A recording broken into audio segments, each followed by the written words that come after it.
Kita ke informasi selanjutnya, Saudara. Pemprov Papua Barat Daya menyusun kajian lingkungan hidup strategis untuk mengintegrasikan tata ruang laut dan darat demi pembangunan berkelanjutan 20 tahun ke depan.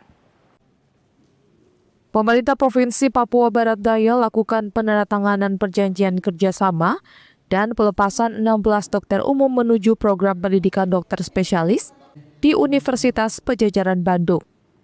Program ini bertujuan untuk memenuhi kebutuhan dokter spesialis di Provinsi Papua Barat Daya, mengingat hingga kini tenaga dokter spesialis masih sangat terbatas.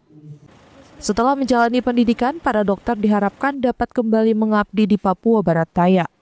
Pemerintah daerah juga minta agar para dokter mematuhi beberapa aturan yang disepakati, seperti pendidikan yang dijalani harus tepat waktu dan mandiri. Nantinya bantuan yang diberikan oleh pemerintah daerah melalui Dinas Kesehatan, Pengendalian Penduduk dan Keluarga Berencana, seperti biaya pendidikan dan biaya hidup. Para dokter ini akan menjalani pendidikan dengan jangka waktu normal, dan nantinya akan ditambah 3 semester atau 1,5 tahun bagi yang belum menyelesaikan pendidikannya. Ini akan terus kita lakukan, tahun ini juga akan kita seleksi lagi. Kita sesuaikan dengan kemampuan kita.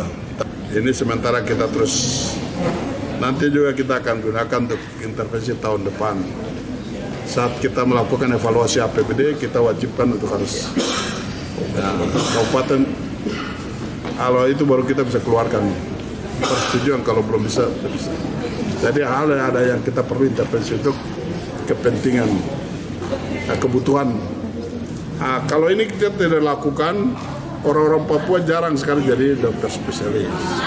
Karena keterbatas, mereka punya mimpi, ada semangat, ada, tapi kemampuan untuk pembiayaannya ini yang agak repot. Jadi, puji Tuhan kalau kita lihat hari ini semua anak-anak Papua.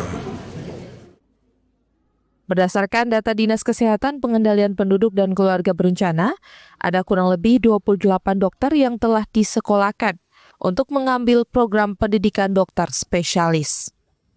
Tim Liputan Kompas TV, Sorong, Papua Barat Daya.